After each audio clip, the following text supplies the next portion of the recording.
We failed this season. Real Madrid as a team end up losing every major trophy they competed for. Let it be La Liga, gone. Champions League, gone. Domestic Cups, gone. We lost to Barcelona 4 times in a row. We lost to mighty Arsenal 5-1. Those Declan Rice free kicks were a nightmare. We lost to every major team we competed with except Manchester City, that oil money team at its lowest. We won the match, and this was a perception that Real Madrid is in a good form. But after that, everything was on a downhill. But now, with Carlo Ancelotti gone, and with the coming up of the Xabi Alonso era, there is a change. We understand last season we were in the middle of an injury crisis. We didn't have those centre backs. We didn't have those players. We had Carval out for the season, Militao, Alaba, Rudiger also injured at moments, Vinicius Jr. out for 2 months. So there were tactical mismanagement as well. And we didn't had any signings. Players left Real Madrid last season with Nacho leaving out the club, Joselu leaving the club, just Kylian Mbappe coming up, although he delivered. But we lacked at certain positions. Now without any wasting time, let's start with the video. Myself Harish. Today I will be giving a tactical breakdown and probable 11 of Real Madrid at the Club World Cup for the opening match against Al Hilal. Before that, let's have a look of injury list. Real Madrid is massively suffering from a couple of injuries, with Endrick out for the Club World Cup, Camavinga out for the season, Militao and Rudiger, and Alaba coming up from an injury. Carval is coming from a season-ending injury. Mendy is always injured. I don't understand why Real Madrid is still having Farlan Mendy. He should have left the club way earlier. Thibaut Courtois is also, there's a concern that he might not start in the opening match of Real Madrid. I don't know what will happen. Also, please have a look of the squad that has been submitted by Xabi Alonso for the Club World Cup. It consists of 33 players, even the players who are injured and out for the season. That means Real Madrid want every single player to travel with them for the Club World Cup in United States. That means Real Madrid is thinking, and they are very much confident, and we are very much confident that we will go deep into the tournament, as we might end up in the shortages of players. So we are future proof in that manner. We are having a couple of youngster Real Madrid B player, as well as, given the fact we know that Xabi Alonso is a manager who trusts young lads a lot. So there is high chances that player like Jacobo, Ramos and Fortea might be starting on bench for the Real Madrid matches in the group stage matches against Al Hilal and other clubs as well. Now there is a biggest concern at the moment, and fans are divided at the moment. Should Xabi Alonso implement his own tactics, that is the 3-4-3 formation, or he should be sticking with the 4-3-3 formation, that the traditional way in which Real Madrid play? Last season we didn't had any system, we didn't had those players. But with this season, with new signings coming up, with the incoming of Trent, Alexander-Arnold, Dean Howson, and a couple of other signings as well, Real Madrid might switch to 3-4-3 formation. But let's have a look. Firstly, the 4-3-3 formation. If Xabi Alonso decides to stick with the 4-3-3 formation, then in case Real Madrid, Xabi Alonso decides with a 4-3-3 formation, we will have Thibaut Courtois in the goal, absolute stopper. He have played and saved Real Madrid dozens of times, hundreds of times. As a second choice keeper, we have Andre Lunin. He's a great top keeper for the second choice. In the centre back pairing, we have Dean Howson and Raul Asensio. Dean Howson is an absolute bowler. He is a former AFC Bournemouth player. He was player of season for them. Real Madrid signed this guy for 50 million. And this was a cheap deal for Real Madrid. In the for the second centre back pairing, we have Raul Asensio. He is an absolute bowler as well. He's a great when it comes to interceptions. He has proven his part and justified his calling up for the Club World Cup in the last season. Every single match he played, he was absolute beast. Now in the left back position, we have Fran Garcia, not the flashiest, not the best defender, not the best left back, but his work rate is appreciable. In the right back position, we have Trent, not justification for him. He is an absolute bowler. He is the best player. He is the best defender when in the attacking sequences. Not the best when it comes to defending.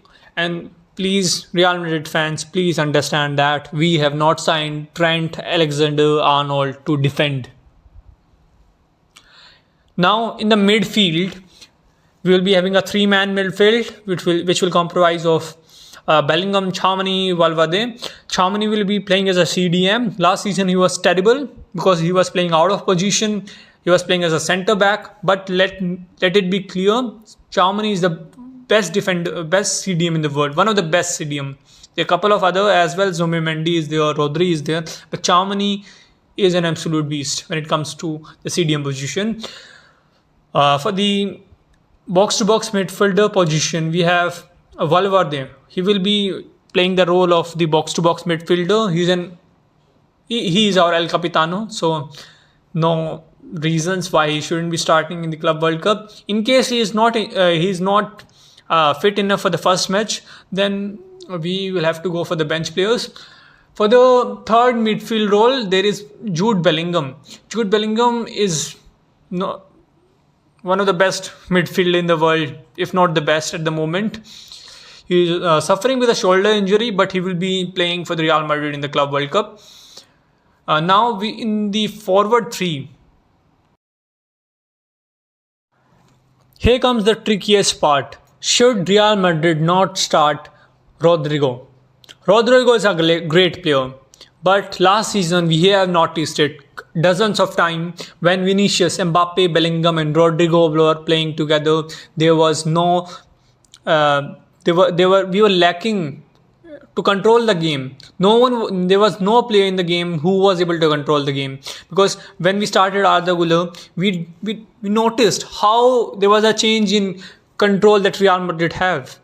So there is high chances that Rodrigo might start off from the bench. Arda Güler will be starting in the right back position, and Vinny Jr. and Mbappe are undisputed starters. Now let's have a look at the players who will be benched, who could create an impact coming off from the bench. First we have Rodrigo. He might start as well, because there is a debate that should Rodrigo start or should Arda Güler start or should Brahim Diaz start. But for better game control and to dictate the possession, Real Madrid might start with Arda Güler, but Rodrigo and Brahim Diaz coming from the bench are one of the best things that could happen for a team. They are undisputed starter for any other team except Real Madrid. In the midfield we have Denis Ceballos and Luka Modric, our El Capitano. Luka Modric will be starting from bench. He will be creating an impact. He has proven enough that whenever he started last season from bench, he was a game changer. He was one of the highest chance creator in Real Madrid team. Now let's have a look of what if Real Madrid decided to play in a 3-4-2 formation with a backline of 3 players. Although there is less chances Real Madrid start against Al Hilal in this formation because we are suffering defensive injuries at the moment. Still, in the later part of the tournament, they might switch their tactical setup. So in case they start with the backline of 3 players, then we have David Alaba, Dean Howson and Raul Asensio starting as a backline of 3 players. In case Eder Militao and Rudiger is fit enough, they might replace David Alaba and Raul Asensio, or they might also play Ferland Mendy over Alaba, because he is a defensive-minded left back, so he will be very comfortable playing at the left centre-back position. Also, at the left wing-back and the right wing-back position, we have Fran Garcia and Trent. Trent is very comfortable playing at the right wing position because he loves to invert into midfield rather than coming and tracking back the defenders. But there is a drawback in this 3-4-2 formation because we have 2-man midfield. We will be not playing Tchouaméni here, so there might be less interception in the midfield, and it could lead to more attacks in our half. Now we have 2 inside forward. Although Vinicius Jr. might drift to the left hand side, given the fact Real Madrid loves to overload at the left flank.